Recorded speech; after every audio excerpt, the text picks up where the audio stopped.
जगन्नाथ भगवान की जो यात्रा है और आप सबको आमंत्रण है रथ यात्रा अटेंड करने के लिए। तो सबसे पहले तो हम हमारी जो सिस्टम है उस हिसाब से सबसे पहले दो हाथ खड़े करके भगवान को जोर से पुकारेंगे मेरे पीछे पीछे। हरे कृष्णा, हरे कृष्णा, कृष्णा कृष्णा, हरे हरे, हरे राम, हरे राम, राम राम, हरे हरे। अभी जगन्नाथ रथ यात्रा आती है आ रही है। आप सबने देखी है जगन्नाथ रथ यात्रा। उसमें सबसे पहले रथ यात्रा में सबसे आगे कौन चलता है? सबसे पहले होते हैं झाड़ू करने वाले। भगवान आ रहे हैं, रास्ता क्लीन होना चाहिए। भगवान हमारे हृदय में जगन्नाथ कब आएंगे? जब झाड़ू लगाएंगे। तो बिना झाड़ू के रथ जगन्नाथ नहीं आते हैं। तो स्वच्छता, क्लीनलीनेस बहुत ही जरूरी है। आप स्कूल से जाकर जूते कहाँ रखते हैं? स्टैंड में या ऐसे? भाई सच बोलना है, जगन्नाथ तो सब जगह पे है। और अपने कपड़े ऐसे ही डाल दिए अच्छी जगह, जो भी आपकी जगह है। आपका स्कूल का बैग कहाँ डालते हो? सच बोलना। अब मैं भी बच्चा था, ऐसा ही था, लेकिन जब सुना कि ऐसे भगवान आते हैं, रथ यात्रा आ रही है, तो सबसे पहले तो हमें ये सीखना है कि भगवान આપણે ગુજરાતીમાં કહીએ ને કે જ્યાં સ્વચ્છતા છે ત્યાં ભગવાનનો વાસ છે। अगर स्वच्छता नहीं है तो भगवान कैसे आएंगे? और ये एक शनिवार के बाद वापस जब हम आएंगे तब इसके बारे में आपको बताना है। जगन्नाथ यात्रा रथ यात्रा का सबसे पहला पॉइंट याद रखिए। पहला पॉइंट है स्वच्छता। दिमाग में बिठा लो, अगले शनिवार, एक शनिवार के बाद जब आएंगे तब पूछेंगे जगन्नाथ रथ यात्रा का मैसेज क्या है। सबसे पहले है स्वच्छ रखना। वो घर है, वो स्कूल है, आपकी सोसाइटी है, आपकी बिल्डिंग है। मैं जहाँ रहता हूँ उस बिल्डिंग में लिफ्ट में बच्चे लोग चॉकलेट का कागज डाल देते हैं, च्युइंगम डाल देते हैं, थूकते रहते हैं। वो जिम जिम का जगह है वो तोड़ डालते हैं। इतना हिरन है उसकी पूंछ तोड़ डाली। तो ये भाई क्या है? ये आज के नागरिक, आज के बच्चे कल के नागरिक हैं।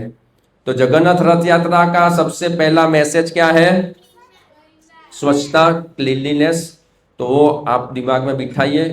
अगर आपका जीवन बहुत ही खुशहाल होगा, नाखून काटना, बाल बड़े बड़े नहीं रखना, बाल स्वच्छ रखना, नाखून स्वच्छ रखना, अच्छी तरह से नहाना, तब भगवान। शरीर स्वच्छ रखना है। दूसरा पॉइंट आएगा हृदय स्वच्छ रखना है। किसी के प्रति ईर्ष्या नहीं, किसी के प्रति द्वेष नहीं, दुश्मनावट नहीं।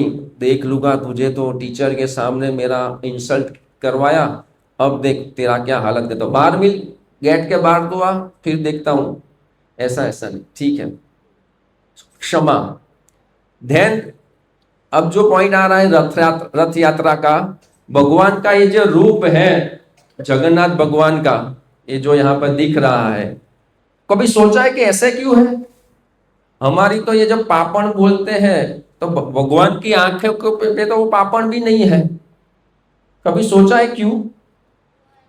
क्योंकि भगवान बड़ी बड़ी आंखों से सब भक्तों को देख रहे हैं, इतने प्रेम से देख रहे हैं कि वो ब्लिंक करे वो भी उनको पसंद नहीं है। वो एक कंटिन्यू रथ यात्रा निकल रही है और भगवान इतने दयालु है कि सबका उद्धार करने के निकलते हैं। आप जब बीमार होते हैं तब आपके पिता माता आपको कहां लेकर जाते हैं? डॉक्टर के पास। बहुत कोई बीमार है कि जो वहां जाने की पोजीशन में नहीं है, तब क्या करते हैं? एम्बुलेंस। पहले के जमाने में एम्बुलेंस नहीं थी, तब डॉक्टर को घर पे बुलाते जाता था। और अभी भी ऐसे इमरजेंसी केसेस में डॉक्टर्स घर पे आते हैं। तो उसी तरह से कलयुग के लोग इतने बीमार हैं कि वो मंदिर भी नहीं जाते हैं। तो जगन्नाथ भगवान एक डॉक्टर के रूप में आते हैं सबका इलाज करने के लिए। और मेन बात यह है कि जो मंदिर में विग्रह है वही विग्रह बाहर आते हैं। छोटे विग्रह आए या और कोई आया ऐसा नहीं, मेन विग्रह जो आप इस्कॉन मंदिर में देखते हो वही विग्रह साक्षात बाहर आते हैं। अभी ये पता पड़ा कि आपको ऐसा क्यों होता है, भगवान ऐसे क्यों है, इतनी बड़ी बड़ी आंखें, हाथ ऐसे क्यों हो गए, वो कभी सोचा है? इसका एक बहुत ही सुंदर कहानी है, सच्ची स्टोरी है। आप लोग ध्यान से सुनिएगा, हो सकता है अगले शनिवार 15 दिन के बाद आपको बोलनी पड़े यहां पर आकर। आप स्कूल का तो बहुत कुछ याद रखते हैं, कि भगवान का भी थोड़ा याद रखें कि जीवन सफल हो जाएगा। जब भगवान द्वारका में थे, भगवान की कितनी रानियां थी? किस हजू कई फूटे છે 108 ની अगाड़ी 16,000 लगा, 16,000। उसकी भी स्टोरी है, वो कभी बाद में बताए किस तरह से इतनी सारी रानियों के साथ कृष्ण ने विवाह किया। वो राक्षस उठा के ले गया था, कोई विवाह करने वाला था नहीं, तब भगवान ने विवाह किया। तो 16,108 रानियों द्वारा कृष्ण की सेवा हो रही थी द्वारका में। फिर भी भगवान जैसे कई बार उदासीन रहते थे, राधा राधा है, राधा राधा बोलते रहते थे, उनके सखाओं को याद करते थे, गोपियों को याद करते थे, नींद में राधा राधा बोलते थे। तो ये सब रानियां थोड़ी डिस्टर्ब हो गई कि भाई हम इतना प्रेम करते हैं, इतना ख्याल रखते हैं, फिर भी ये संतुष्ट कई बार नहीं लगते हैं, किसको किसको पूछा जाए। उन्होंने माता रोहिणी के पास गए, उन्होंने बोला भाई ये क्या है, इतना ख्याल रखते फिर भी वो क्यों याद करते हैं वृंदावन की लीलाओं को, इसको समझिए। तो रोहिणी माता ने कहा भाई नहीं बता सकते, कृष्ण बलराम ने सुन लिया तकलीफ हो जाएगी, कृष्ण बलराम नहीं है तब मेरे पास आना, तब मैं बताऊंगी। तो कृष्ण बलराम जब एक बार सभा भवन में गए, तब वो सभी के सभी माता रोहिणी के पास जाते हैं कि अब बताओ, कृष्ण बलराम नहीं है, वो क्यों वृंदावन को याद करते रहते हैं, इतना द्वारका का जोरदार ऐश्वर्य है फिर भी क्यों याद करते रहते हैं। माता रोहिणी ने बताया मैं बताती हूँ, पहले सिक्योरिटी कोई बनो। सुभद्रा को बनाया सिक्योरिटी के लिए, दरवाजे पर खड़ा रखा कि भाई कृष्ण बलराम नहीं आने चाहिए, कृष्ण बलराम ने ये सुन लिया गड़बड़ हो जाएगी।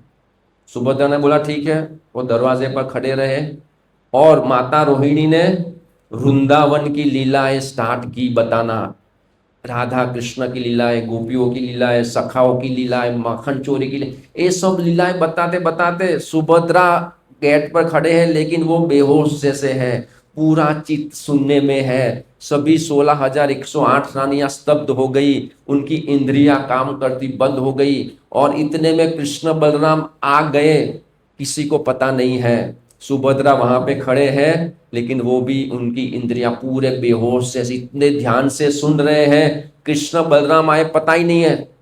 कृष्ण बलराम भी वो लीला सुनने लगे और सुभद्रा माता की आंखें इतनी चौड़ी हो गई थी।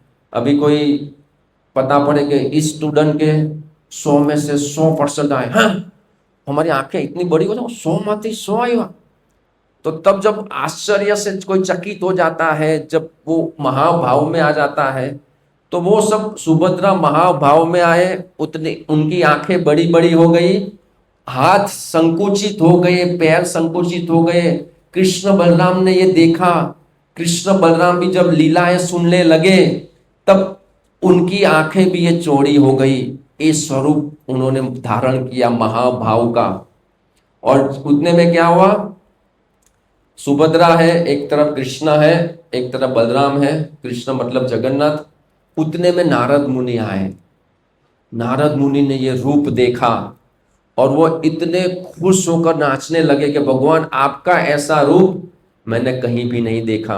और नारद मुनि ने देखा तो कृष्ण ने वो अपना रूप वापस ले लिया। नारद मुनि बोला, अब मत छुपाओ प्रभु, मैंने देख लिया, आपका बहुत रूप मैंने देखा है, ऐसा रूप पहली बार देखा। भगवान आप ये रूप लेकर प्रकट होइए और सभी विश्व को वासियों को उनका दर्शन कराइए। तब भगवान ने कहा, आपकी इच्छा मैं अवश्य पूरी करूंगा। और भगवान नारद मुनि की इच्छा पूर्ण करने के लिए, वो महाभाव का दर्शन कराने के लिए हमारे समक्ष आते हैं। ये महाभाव है जगन्नाथ बलदेव सुभद्रा का। और फिर कैसे आए, शॉर्ट में बताता हूं। इंद्रद्युम्न राजा कृष्ण के महान भक्त थे, उनके स्वप्न में भगवान आए कि मैं जगन्नाथपुरी को गया है, जगन्नाथपुरी, वहां पे बहुत ही विशाल समुद्र है ना। तो स्वप्नों में आए इंद्रद्युम्न राजा के स्वप्न में कि 3 बड़ी बड़ी लकड़ियां तैरती हुई आएगी, उसमें से तुम विग्रह बनाना। और फिर राजा समुद्र तट पे जाते हैं, वहां पे बड़े बड़े काष्ठ लकड़ियों के तैरते हुए आते हैं। कोई किसी की ताकत नहीं थी उसमें से विग्रह बना पाए, लेकिन साक्षात विश्वकर्मा आते हैं और वो निर्माण चालू करते हैं। उनकी एक शर्त थी कि जब तक अंदर काम चालू है भगवान का निर्माण करने का, तब तक मुझे कोई डिस्टर्ब ना करे, कोई डिस्टर्ब करेगा मैं अदृश्य हो जाऊंगा। राजा इंद्रद्युम्न बाहर चक्कर लगाते हैं, अंदर से आवाज आती रहती है कि भगवान का निर्माण हो रहा है। कुछ दिनों के बाद आवाज आना बंद हो गई। राजा को टेंशन हो गया कि अंदर काम चालू है कि नहीं, बहुत ही विचलित हुए। और जैसे दरवाजा खोला, विश्वकर्मा अदृश्य हो गए और यही जगन्नाथ बलदेव सुभद्रा वहां पर खड़े थे। वो इंद्रद्युम्न राजा दुखी हो गए कि मैंने दरवाजा खोल दिया, भगवान का काम अधूरा रह गया। ये आई वो नहीं बना है, पापड़ नहीं बना है, पूरे हाथ नहीं बने हैं, पैर अभी बना नहीं हो, मैंने खोल डाला। तभी आकाशवाणी होती है, भगवान बताते तुम चिंता मत करो, यही मेरा असली रूप है, यही मेरा मेन रूप है, ये अधूरा नहीं है, ये पूरा है। और नारद मुनि के ने जो भगवान से विनती की थी, उसको परिपूर्ण करने के लिए, महाभाव का दर्शन कराने के लिए ये भगवान की लीला थी कि इंद्रद्युम्न राजा प्रवेश हो गए। तो ये है भगवान जगन्नाथ बलदेव सुभद्रा। जगन्नाथ भगवान की